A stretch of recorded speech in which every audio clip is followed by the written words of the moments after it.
Guys, welcome to my channel the chemistry unspoken. जो आज का हमारा वीडियो का टॉपिक है उसमें हमने न्यू चैप्टर स्टार्ट करना है जिसका नेम है मैक्रोमोलिक्यूल्स। तो आज हम मैक्रोमोलिक्यूल्स का इंट्रोडक्शन डिस्कस करेंगे कि मैक्रोमोलिक्यूल्स हमारे पास क्या होते हैं। ठीक है, तो हमारा जो चैप्टर है वो है मैक्रोमोलिक्यूल्स। सबसे पहले मैक्रोमोलिक्यूल्स की डेफिनेशन आ जाती है कि मैक्रोमोलिक्यूल होते क्या हैं। ठीक है, so a large molecule made up by repeating units, या ऐसे कर लेते हैं by small repeating units called monomers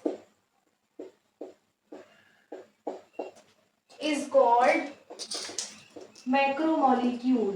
तो मैक्रोमोलिक्यूल क्या होता है कि बहुत सारे जो छोटे छोटे मॉलिक्यूल्स हैं या रिपीटिंग यूनिट्स हैं वो आपस में मिल जाते हैं और वो एक लार्ज मॉलिक्यूल बना देते हैं, जिससे हम क्या कहते हैं, मैक्रोमोलिक्यूल कहते हैं। ठीक है, आपको पता है ना मैक्रो का क्या मतलब होता है, यानी कि बिग, और मॉलिक्यूल यानी कि मॉलिक्यूल के मैक्रोमोलिक्यूल बहुत ही लार्ज मॉलिक्यूल जो छोटे छोटे मॉलिक्यूल को मिला के बनता है, या हम स्मॉल मॉलिक्यूल्स को रिपीटिंग यूनिट्स भी कह सकते हैं। जो मैंने इधर लिखा है कि स्मॉल रिपीटिंग यूनिट से मिलके एक लार्ज मॉलिक्यूल बन रहा है जिससे हम मैक्रोमोलिक्यूल कहते हैं, और जो स्मॉल रिपीटिंग यूनिट्स हैं उन्हें हम क्या कहते हैं, मोनोमर्स कहते हैं। ठीक है, नेक्स्ट हमारे पास आ जाता है कि डिस्कवरीज की, कि मैक्रोमोलिक्यूल जो है वो डिस्कवर किसने किए थे।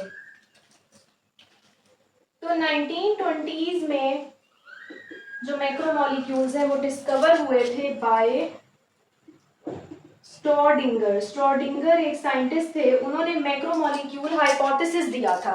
ठीक है, जिसकी मदद से ना मैक्रोमोलिक्यूल की जो स्टडी है वो बहुत ज्यादा जो है वो इंक्रीज हो गई थी और मैक्रोमोलिक्यूल्स के बारे में बहुत ज्यादा इंफॉर्मेशन जो है वो इकट्ठी होनी शुरू हो गई थी। तो फर्स्ट जो हाइपोथेसिस था वो स्ट्रॉडिंगर ने दिया था 1920s में मैक्रोमोलिक्यूल के हवाले से। नेक्स्ट हमारे पास आ जाती है इसकी क्लासिफिकेशन। मैक्रोमोलिक्यूल्स जो हैं वो टू टाइप्स के होते हैं। ठीक है, मैं इधर एक फ्लो चार्ट बना रही हूँ, उससे आप लोगों को समझ आएगा। मैक्रोमोलिक्यूल्स जो हैं वो टू टाइप्स के होते हैं। ठीक है, टू टाइप्स के, एक होते हैं इनऑर्गेनिक और एक होते हैं ऑर्गेनिक। अब इनऑर्गेनिक कौन से होंगे, जिनके अंदर सारे एटम्स मौजूद हो सकते हैं। ठीक है, जैसे कि हमारे पास अगर हम कार्बन की बात करें तो कार्बन जो है वो क्या बनाता है, मैक्रोमोलिक्यूल डायमंड बनाता है, ग्रेफाइट बनाता है। ठीक है, जब कार्बन एटम्स आपस में मिलते हैं तो आपको पता है ना, डायमंड बनता है और ग्रेफाइट बनता है। और हमारे पास अगर SiO2 के एटम्स आपस में मिले, SiO2 के मॉलिक्यूल्स आपस में मिले तो हमारे पास सैंड प्रोड्यूस होती है। ठीक है, तो डायमंड और ग्रेफाइट जो है वो कार्बन के मैक्रोमोलिक्यूल हैं और सैंड जो है वो SiO2 का मैक्रोमोलिक्यूल है। ठीक है, नेक्स्ट हम चलते हैं ऑर्गेनिक की तरफ। अब ऑर्गेनिक की भी आगे फर्दर दो टाइप्स हैं, जिसमें एक आ जाते हैं बायोपॉलीमर्स और एक आ जाते हैं सिंथेटिक पॉलीमर्स। अब बायोपॉलीमर्स कौन से होते हैं, जो कि नेचुरल है, यानी नेचुरल जो हमारे पास मैक्रोमोलिक्यूल्स हैं वो बायोपॉलीमर्स हैं, जिनमें हमारे पास आ जाते हैं कार्बोहाइड्रेट्स, लिपिड्स, प्रोटीन्स, ETC। ठीक है, तो ये बायोपॉलीमर्स हैं जो बॉडी के अंदर प्रेजेंट है या ऑर्गेनिजम्स के अंदर। और जो सिंथेटिक पॉलीमर्स हैं वो हमने खुद जनरेट किए हैं, जैसे कि प्लास्टिक्स हो गए, रबर हो गया, ठीक है, या फाइबर्स हो गए। ठीक है, तो ये हमारे पास सिंथेटिक पॉलीमर्स में आते हैं जो हमने खुद सिंथेसाइज किए हैं।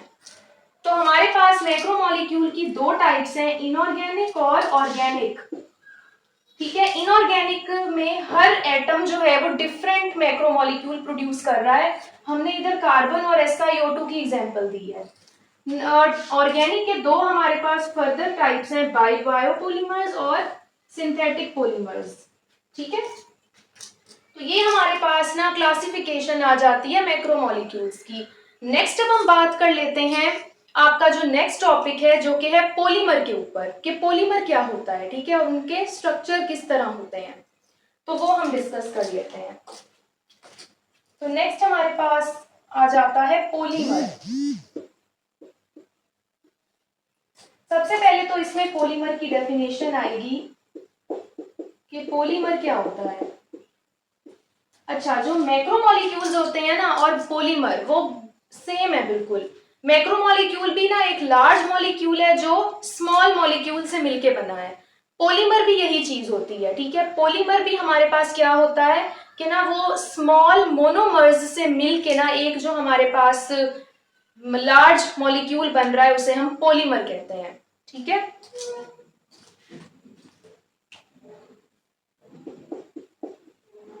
A large molecule formed by small and simple chemical repeating units called monomers।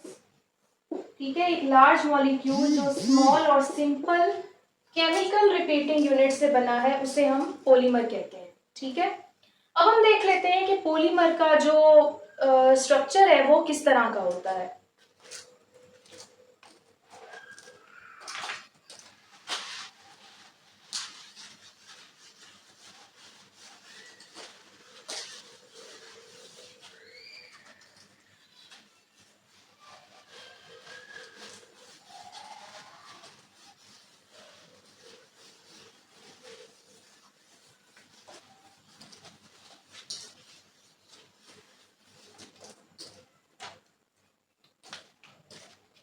Next हमारे पास आ जाता है स्ट्रक्चर ऑफ पॉलीमर।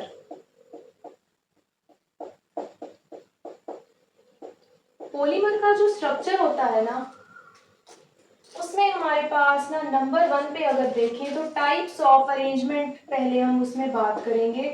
पॉलीमर के जो स्ट्रक्चर होते हैं ना उसके अंदर एटम्स, जो हमारे एटम्स नहीं हमारे मोनोमर्स, उनकी अरेंजमेंट जो है वो 3 टाइप्स की हो सकती है। या तो हमारे पास अरेंजमेंट लीनियर होगी, ठीक है, या ब्रांच्ड होगी, या हमारे पास इंटरकनेक्टेड होगी, या उसे हम क्रॉस लिंकेज भी कह सकते हैं।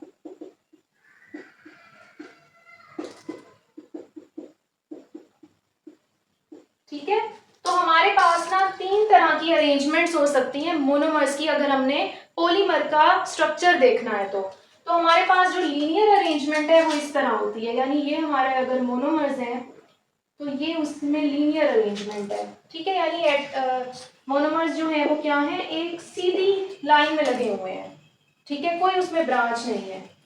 नेक्स्ट हमारे पास अगर हमने ब्रांच देखनी है ना तो ब्रांच इस तरह की होती है अरेंजमेंट, यानी कि मोनोमर्स जो है वो 2 ब्रांचेस उन्होंने बना ली और आगे फर्दर उन्होंने फिर दोबारा से एक चेन बनाना शुरू कर दी। उसी तरह इधर ब्रांच बना ली और इधर आगे चेन बना ली, या इधर ब्रांच बना ली इधर चेन बना ली, यानी इस तरह ये ब्रांच स्ट्रक्चर है, ठीक है, ब्रांच्ड स्ट्रक्चर है ये।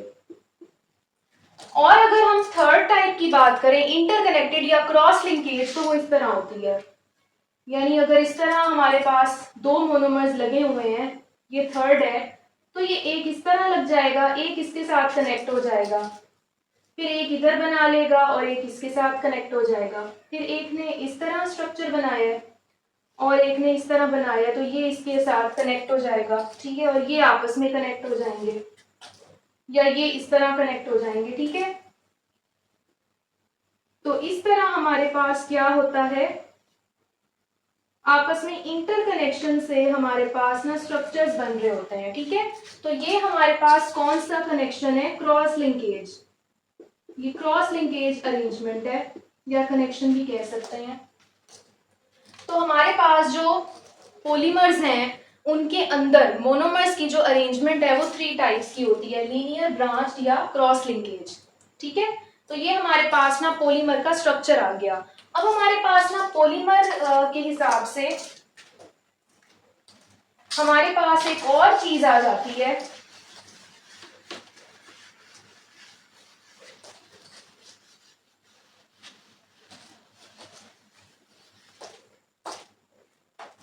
वो हमारे पास क्या है, जब भी हम पॉलीमर की बात करते हैं ना तो आ जाता है डिग्री ऑफ पॉलीमराइजेशन।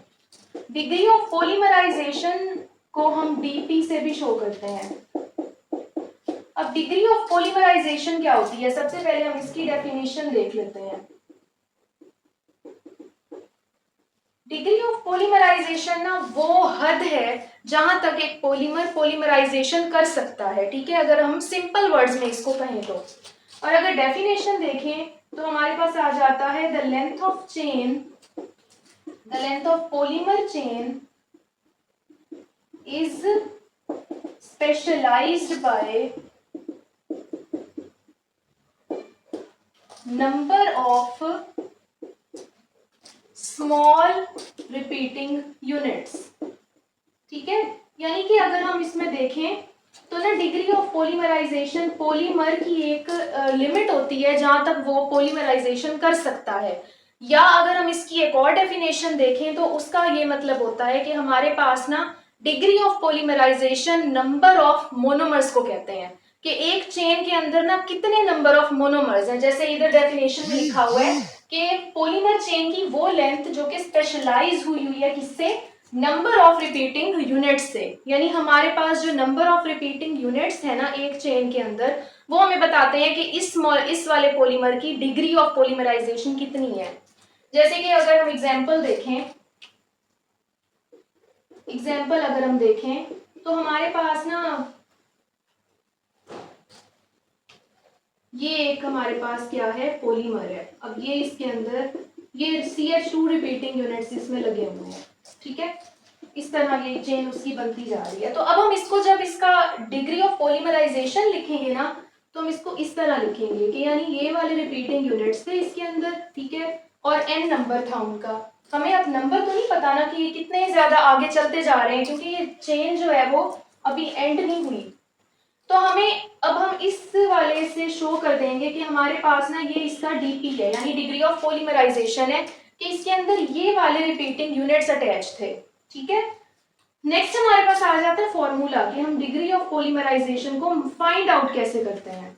ठीक है, तो अब हमारे पास ना फॉर्मूला आ जाता है molecular mass is equal to molecular mass of repeating unit multiply by DP. ये मॉलिक्यूलर मास है पॉलीमर का। अगर हमने मॉलिक्यूलर मास पॉलीमर का फाइंड आउट करना है ना तो हम उसको किस फॉर्मूले से करेंगे, इस फॉर्मूले से कि हम एक रिपीटिंग यूनिट का अगर हमें मास पता चल गया और हमने उसको डिग्री ऑफ पॉलीमराइजेशन की वैल्यू भी अगर हमें पता है उससे मल्टीप्लाई कर दिया तो हमारे पास पॉलीमर का मास आ सकता है। ठीक है, और अगर हमने इसी फॉर्मूले से degree of polymerization find out करनी है तो वो हम इस तरह करेंगे कि molecular mass of repeating unit, ठीक है, divided by molecular mass of polymer, दोनों को डिवाइड कर देंगे तो हमारे पास ना डिग्री ऑफ पॉलीमराइजेशन की वैल्यू आ सकती है।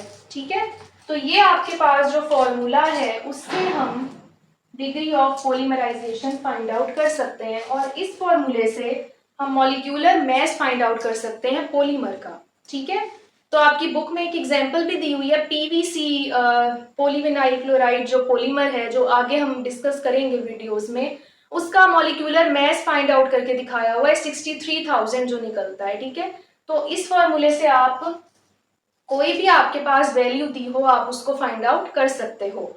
ठीक है, तो ये आपके पास ना स्ट्रक्चर ऑफ पॉलीमर का आ गया। नेक्स्ट हमारे पास ना थोड़ी सी मैक्रोमोलिक्यूल्स की एप्लीकेशंस आ जाती हैं। ठीक है, तो मैं इधर लिख देती हूँ, हमारे पास एप्लीकेशंस हैं मैक्रोमोलिक्यूल्स की। तो हमारे पास ना मैक्रोमोलिक्यूल बहुत सारे हैं, जैसे कि हमारी बॉडी में है कार्बोहाइड्रेट्स, ठीक है। कार्बोहाइड्रेट्स क्या करते हैं, हमारे एनर्जी सोर्स हैं, हमें एनर्जी देते हैं। उसी तरह हमारे पास जो प्रोटीन्स हैं वो क्या हैं, हमारे प्रोटीन्स हमारे फंक्शंस परफॉर्म करवाते हैं बॉडी के अंदर, ठीक है। उसी तरह हमारे पास जो न्यूक्लिक एसिड्स हैं, डीएनए और आरएनए, वो क्या हैं, उनके अंदर इंफॉर्मेशन स्टोर होती है, स्टोरेज ऑफ इंफॉर्मेशन, ठीक है। उसी तरह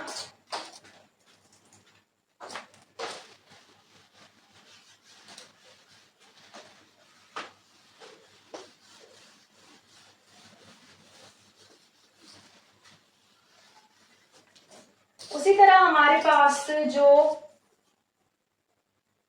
सिंथेटिक रबर है वो भी एक पॉलीमर है। वो किस में यूज होता है, वो पाइप्स बनाने में यूज होता है, ठीक है, ट्यूब्स बनाने में, ईटीसी। उसी तरह हमारे पास जो पॉलीविनाइल क्लोराइड है, पीवीसी, आपने देखा होगा पीवीसी पाइप्स, आपने सुना होगा नाम, तो ये पॉलीविनाइल क्लोराइड पॉलीमर से बनते हैं, पाइप्स बनाने में, पैकिंग मटेरियल बनाने में भी यूज होता है, ठीक है। तो हमारे पास जो पॉलीमर्स हैं उनके बहुत ज्यादा यूजेस हैं, ठीक है, इनकी एप्लीकेशंस बहुत ज्यादा हैं, ठीक है, मैंने थोड़ी सी इधर आपको बताई भी हैं। तो नेक्स्ट वीडियो जो होगी उसमें हम ना डिटेल में टाइप्स ऑफ पॉलीमर्स को डिस्कस करेंगे और जो है रिएक्शंस को डिस्कस करेंगे। तो वीडियो अच्छी लगी तो लाइक शेयर सब्सक्राइब ज़रूर करें, कमेंट्स में भी मुझे लाजमी बताएं कि आपको वीडियोस कैसी लगती हैं, और अपना ख्याल रखें। तब तक के लिए अल्लाह हाफिज़।